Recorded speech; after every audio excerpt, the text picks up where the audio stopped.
Professor Ramos, deixa eu aproveitar que entramos nessa pauta aí de Brasil, desenvolvimento, que o pessoal falou em petróleo no chat aqui. Separei um vídeo aqui que é muito interessante sobre essa questão aí da margem equatorial, né? Isso aqui foi um evento que o 247 fez, e eu peguei aqui uma fala do Ricardo Capelli, que está no Ministério da Indústria, né? Ele foi o braço direito do Flávio Dino no controle dos golpistas lá no 8 de janeiro, né? E eu trouxe essa fala dele para a gente ouvir aqui sobre essa questão da margem equatorial aqui. Vamos assistindo junto aí. Se quiserem interromper no meio do vídeo aí, podem interromper. Vamos fazer um estilo react aqui, ó, do Ricardo Capelli. Boa tarde a todos, a todas. Quero saudar aqui o dispositivo, Tereza, a Tuxi. Vamos passar esses cumprimentos aqui. O Brasil tem desafio ainda de um país em desenvolvimento, de levar desenvolvimento, de levar prosperidade ainda para uma grande parcela da população brasileira. E o Brasil, na minha opinião, não pode, em hipótese alguma, abrir mão de explorar as suas riquezas naturais. É claro que o Brasil e o país têm... Essa aqui do Mohamed é mortal, Celso. Quero lembrar que o Lula é persona não grata em Israel. Isso aqui é o maior título que o Lula tem. Compromisso com o desenvolvimento sustentável, com a proteção ao meio ambiente. O chat é fantástico, né? A Janete está lembrando aqui dos negócios, Marina Castro, Janete, lembrando dos negócios do Tarcínico e do Caiado em Israel. Nossa, o chat o chat pode não ser o mais movimentado, mas para mim, o de melhor qualidade que eu já vi por aí, cara. Melhor chat do mundo é da Voz Trabalhadora. Está comprometido com a transição energética, mas a gente precisa compreender a transição energética, ela não acontece do dia para a noite. Se a gente pegar a história da evolução das novas fontes de energia no mundo, a gente vai ver Bota um e-mail. Que as novas fontes aparecem e vão, durante um longo período de tempo, convivendo entre si. Até o início do século XVII, por volta de 1600, a Inglaterra utilizava lenha e ali naquele momento passou a utilizar carvão mineral. O carvão mineral só vai se tornar a principal fonte de geração de energia na Inglaterra em 1850, 250 anos depois, que ele passa a responder por 98% da geração de energia na Inglaterra. Então, a gente precisa compreender que essa transição ela não se dá num estalar de dedos de uma hora para outra, ela é um objetivo a ser perseguido, mas que também, no que diz respeito à transição energética, o Brasil dá exemplo para o mundo. O 93% da nossa matriz elétrica limpa e mais de 50% da nossa matriz energética limpa. As metas que todos os países estão colocando para 2035, para 2050, o Brasil já alcançou agora. Então, o Brasil tem autoridade para falar de transição energética, o Brasil tem autoridade para falar sobre a exploração de petróleo. Há 15 anos atrás, 20 anos atrás, você praticamente não tinha geração de energia, ou era muito pouca geração de energia eólica e solar no mundo. Hoje, de 1990 para cá, e hoje responde por cerca de 15% da geração eólica e solar. Boa. Sendo que a geração a partir de hidrocarbonetos reduziu apenas 5%, de 85% em 1990 para 80% em 2024, demonstrando exatamente isso, que você vai fomentando novas fontes de energia, mas as antigas fontes de energia, elas não desaparecem de uma hora para outra. Uma outra questão que é fundamental a gente ter claro é o que significa, gente, o que vai significar para o Brasil e para a indústria brasileira a exploração do petróleo na margem equatorial. As pessoas estão falando, a Guiana aqui do lado cresceu em 2023, se não me engano, 34% ou 38%. Foi o país que mais cresceu no mundo. Ontem à noite me falaram que no ano passado cresceu 62%. A Guiana. E o povo trabalhador da Guiana cresceu o quê? Melhorou o salário? Será, Celso? Ou foi tipo o bolo do Delfim Neto? Professor Ramos, tem informações sobre isso? O crescimento da Guiana, será que está indo para o trabalhador a riqueza que eles estão gerando com o petróleo ou está indo tudo para as petroleiras? Olha, está havendo sim reformas, né, no país, né, em relação à infraestrutura, né, mas assim não vejo notícias ainda sobre a questão da melhoria do padrão de vida dos guianeses, né?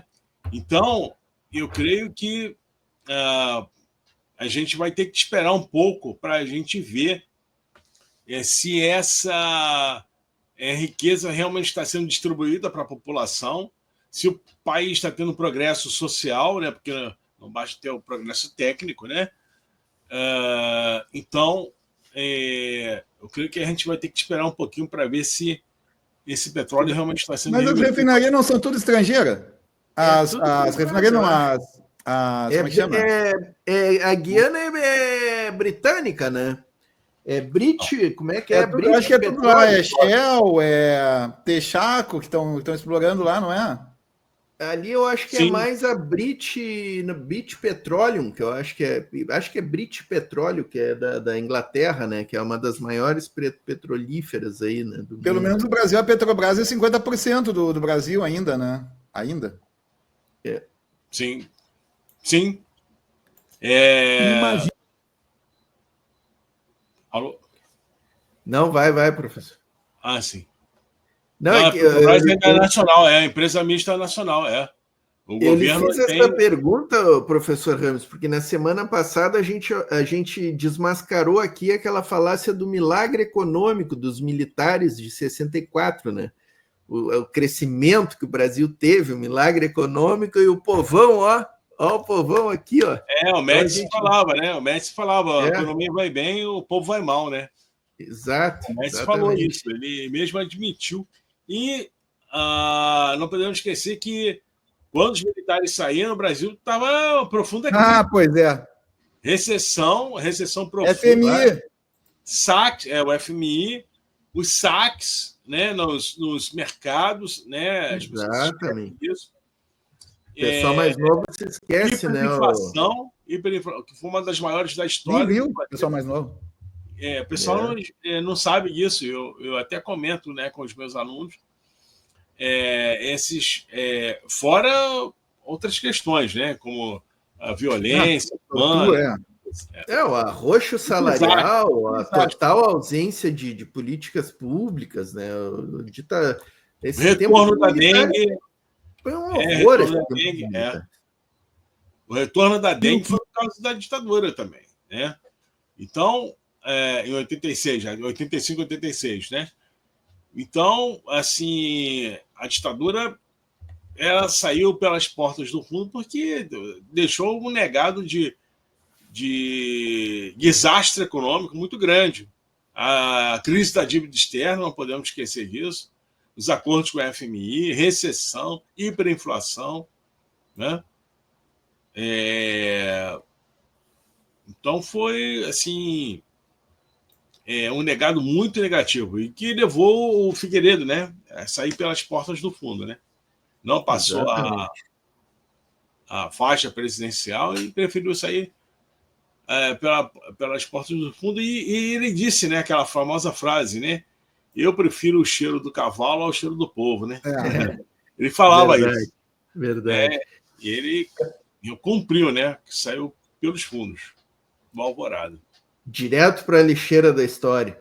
Cheira. Rafael Fernandes está conosco aqui. Um grande abraço para o camarada Rafael Fernandes chegando. O Bruno Pereira também chegou aqui conosco. Recuperação também. Aqui é assim, ó, a gente vai do petróleo da Equatorial para a Guiana, para os milico golpistas, vamos que vamos. Isso vai Eu peguei aqui representar... com o Deep Sea, que ele diz que o crescimento na Guiana foi impressionante, mas que para os trabalhadores, no geral, não atingiu, só atingiu alguns empregos, mas muitos dos empregos são por estrangeiros, né? Porque eles não têm qualificação, né? Então, a Guiana tem uma população, se a gente for ver a população da Guiana, é menor do que vários municípios do... Eu acho que São José dos Campos tem uma população maior do que a Guiana. Me corrija se eu estiver errado. Chega a 1 milhão de habitantes, professor? Não, mas a Guiana não chega a 1 milhão.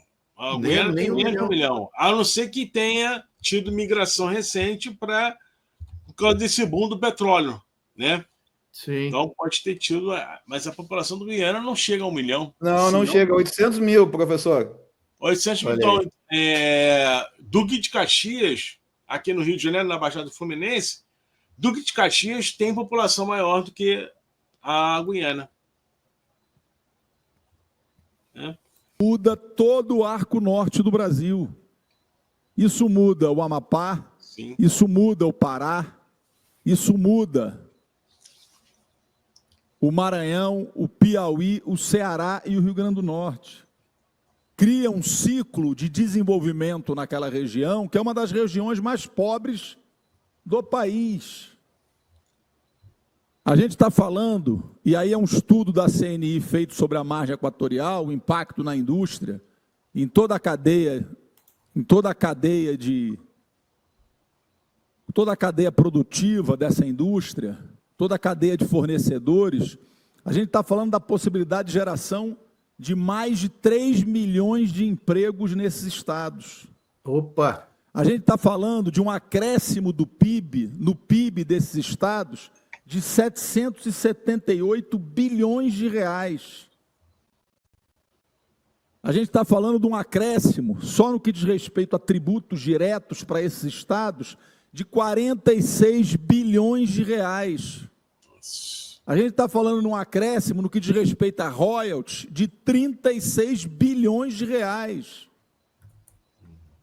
Isso muda completamente aquela região. Vamos olhar para o que é o Rio, o que é São Paulo, o que eles recebem de royalties, que isso representa. Ontem à noite eu conversava com o Quaquá, prefeito de Maricá, eu chamo ele de Sheik, é o nosso Sheik, que lá em Maricá não é prefeito, é Sheik, em função da receita do petróleo. O que ele faz lá é impressionante. Transporte gratuito, financia 15 mil alunos que estudam nas universidades. Quaquá é meio de direita, né? O professor... ele está fazendo lá... O que ele está fazendo lá em Maricá é espetacular, hein? Não tem como fazer crítica, não. Lá a gente pode ter restrições ao Quaquá em alguns temas, né? Mas como prefeito, ele realmente está... ele e o grupo político dele, né? São irretocáveis. Transporte público gratuito. Gratuito, ia dizer. As comissões materiais, professor. Eu tenho um dos maiores salários de professores do Brasil, hein? Do Brasil. Tá? Então, exatamente. Estão usar o petróleo, a riqueza do petróleo para desenvolver o país, isso é necessário. Né? E é lamentável que estejam tentando bloquear, usar pretexto falsamente ecológico para bloquear a exploração de petróleo, né? Isso é lamentável e óbvio que a gente sabe quem é que está por trás disso, né? Com as suas ONGs, né? Então tem que realmente reverter a riqueza com um desenvolvimento social, sim. Professor Rames, essa é a posição editorial da Voz Trabalhadora, que o senhor falou agora aí, essa sua posição é a linha editorial nossa aqui do canal em relação a essa questão da margem equatorial. Bom. A gente fez um grande debate aqui com o Jailton Andrade, que é um petroleiro aí, que tem inclusive um canal Debate Petroleiro, com um biólogo socialista. Numa dessas quintas-feiras a gente colocou esse tema aí no debate, e eu acho que é um debate que é fundamental da gente fazer, né? Porque esse discurso aí do ecológico, é claro que a gente tem preocupações ecológicas também aqui no canal, as mudanças climáticas, tudo isso a gente se preocupa e muito, né? Mas sim, esse discurso vem muito forte, né? Para tentar fazer com que a população creia que não pode explorar essa margem equatorial aí, né? Não, tem que ser explorado, porque o Brasil precisa, né? Se desenvolver, enfim, usar essa riqueza do petróleo para o desenvolvimento do país. Eu acho que é o mínimo que se pode fazer, né? E claro que os Estados Unidos jamais querem desenvolvimento do Brasil, né? Porque o Brasil, muito grande, é um país que tem condições de competir de igual para igual com os Estados Unidos, é o único país da América que tem essa capacidade. E óbvio que os Estados Unidos, quando eles percebem que o petróleo vai para o desenvolvimento de um país e não vai para o bolso deles, aí eles, né, precisam estabelecer a democracia nesse país, né? Imagina você, um país que tem petróleo que não deixa disponível para os Estados Unidos, né? Ou então coloca os Estados Unidos como um cliente, como outro qualquer. O melhor de Maricá é isso aqui, ó, que o Luiz Santos traz, ó, Hospital Dr. Ernesto Che Guevara. Isso aqui é fantástico. Che Guevara, Isso aqui é fantástico. Quem não gosta de Maricá, bom sujeito não é. Ó. Não, bom sujeito não é. É uma revolução. E é essa revolução econômica, social, que está nas nossas mãos. E que precisa avançar para desenvolver, para utilizar essa riqueza. E aí foi falado aqui já, não é só para ser para esses estados serem apenas pontos de extração do óleo, né? Já foi falado, tem que adensar as cadeias produtivas locais, tem que ter o desenvolvimento local. Isso envolve um conjunto de ações de desenvolvimento local, territorial. E aí eu entro já no terceiro ponto, porque isso não só movimenta toda a indústria, pode movimentar toda a indústria, como isso também vai gerar uma revolução nesses estados. Porque as prefeituras vão ter que estar mais organizadas, porque as universidades vão começar a se organizar a partir desse novo eixo de desenvolvimento. Porque a gente vai ter toda a área de serviços, de comércio, é uma revolução que está em curso. E a impressão que eu tenho é que, ao invés da gente ficar debatendo se a margem equatorial vai ou não, a gente devia estar, nesse momento, para esses estados, para essas cidades. Perfeito. Devia estar debatendo agora como que, com novos 30 bilhões de barris, como a gente vai adensar toda a indústria do petróleo, a cadeia da indústria do petróleo e gás no Brasil. Era isso que eu discutia com o Boeira, que é da nossa equipe da BDI aqui, com o Angelito, que está aqui também hoje de manhã. Como é que a gente consegue, a partir lá da agência da BDI, retomar, Luciano, o que foi o Promimp lá atrás? Quer dizer, o programa de mobilização da indústria do petróleo e gás, para a gente debater as cadeias produtivas. Por que a gente precisa comprar a plataforma de petróleo inteira de Singapura, da Coreia? Por que a gente não pode fazer comprar ela da indústria nacional a partir de produções compartimentadas nos diversos estados, nos diversos estaleiros do Brasil. Quer dizer, esse é o nosso desafio. Estamos fazendo em Rio Grande. O Rio Grande voltou a ter o polo naval aqui e fará plataformas novamente. A Lava Jato tinha quebrado. Que não dialogam com o desenvolvimento nacional, que não dialogam com o interesse nacional estratégico. E a gente está, nesse momento, trabalhando com o que está chegando, com a riqueza que está chegando, para transformar essa riqueza em alavanca para o nosso futuro. Esse é o grande desafio. A Chevron está na Guiana, seu vizinho, governador. Está ali, na Guiana vizinha, tirando petróleo. Nossa. A Total, francesa, está no Suriname, tirando petróleo. Só o Brasil que não pode tirar o petróleo dele? Por quê? Então, acho que essa é a questão central. Tem um problema de horizonte energético no Brasil, que já foi falado aqui também, porque ali, meados da década de 30, a gente pode ter e caminha para ter um esgotamento do pré-sal, hoje, lá embaixo. Aí nós vamos fazer o quê? Vamos passar a importar petróleo?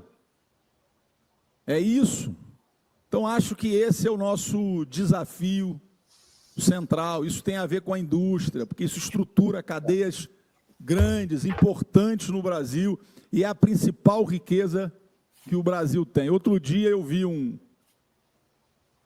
parecer, que chamaram de parecer técnico, contra a exploração na margem equatorial, assinado por 26 pessoas, governador Clécio. Nossa. E aí eu disse, e repito aqui, parecer técnico assinado por 26 pessoas não é parecer técnico, é manifesto político e ideológico, não é parecer técnico. E essa discussão não pode ser uma discussão ideologizada. Isso tem a ver com o futuro do Brasil. Eu até lhe faço uma sugestão, governador.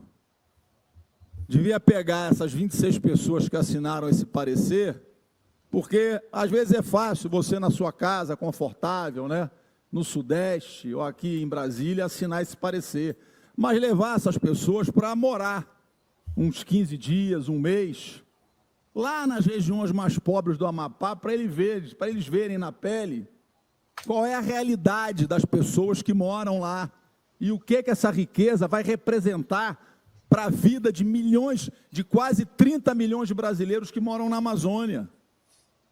As pessoas falam de preservação, achando que não mora gente lá, só tem árvore, animais. Não, tem quase 30 milhões de brasileiros morando na Amazônia brasileira e que anseiam por um projeto de desenvolvimento que estruture a vida dessas pessoas. E essa riqueza está na nossa mão. Tá aí. Muito bom. Acho que era isso, né? Do Capelli, muito bom, né? Mas é impressionante, Portinho. Quando vem uma empresa estrangeira, tipo uma Ford, que nem veio aqui para o Rio Grande do Sul uma vez, certa feita, aí o pessoal bate palma e não pode cobrar imposto, é um absurdo cobrar imposto de empresa estrangeira, tem que deixar eles virem para cá para dar emprego, não sei o quê, né? Essa mesma empresa que depois foi para a Bahia, que agora se foi embora, que agora está a BID no lugar, o pessoal bate palma. Agora, essa é uma empresa brasileira, que nem a Petrobras, qualquer coisa que se vai fazer no Brasil, aí vem com esses papos de ecologia, com papo de não sei o quê, aí se esquece que vai dar emprego, né? Que vai ter, inclusive, de nível bem melhor, inclusive, do que a Ford dava aqui no Rio Grande do Sul. Então, esse complexo de vira-lata, assim, brasileiro, ridículo, né, cara? E vem junto com esses papos, às vezes os ecologistas pegam essa onda, surfam nisso aí, sabe, na conversinha furada, né, cara?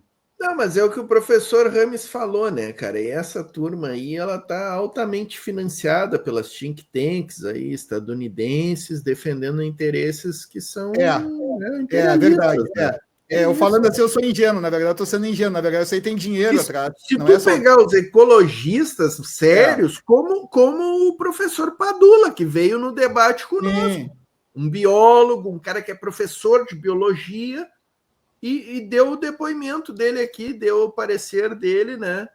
Favorável à exploração, claro, obedecidos todos os ritos do IBAMA, né? No caso. Até ele discordou uma coisa que ele falou que eu achava que tinha que liberar logo, ele disse que não, que tem que seguir todos os ritos, que é para não liberar para outras também, porque se libera alguma coisa, daqui a pouco libera para todo mundo. E aí eu achei que ele foi muito inteligente, cara, no que ele falou.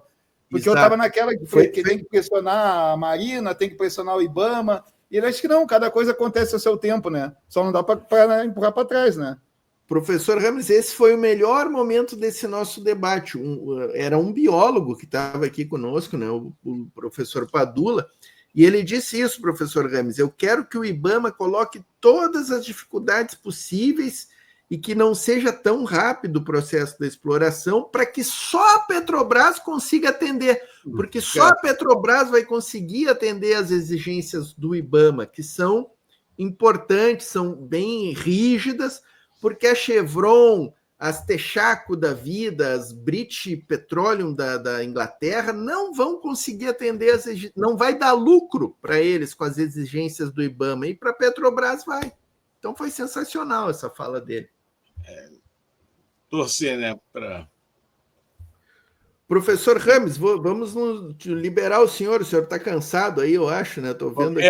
Desculpe, mas assim, eu acho importante esse debate sobre a questão do petróleo, né? Não só por causa da questão aí da margem do Equador, mas também a política, né, de energética aqui do Brasil e o papel da Petrobras. Hein?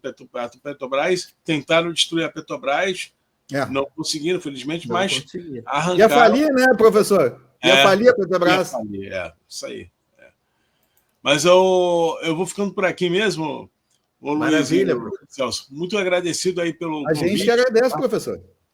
Satisfação enorme sempre conversar com o senhor. Hoje nós exploramos. Hoje a gente falou de Oriente Médio, Brasil, petróleo, luta campesina, guerra. Não falamos de futebol, que foi o que eu falei. Isso aí eu não sei se o professor Ramos entende, cara. Essa fala do professor Ramos vai render no mínimo 4 cortes aqui para o canal. Nós vamos ficar uns 3 meses aqui com cortes do professor Ramos aqui.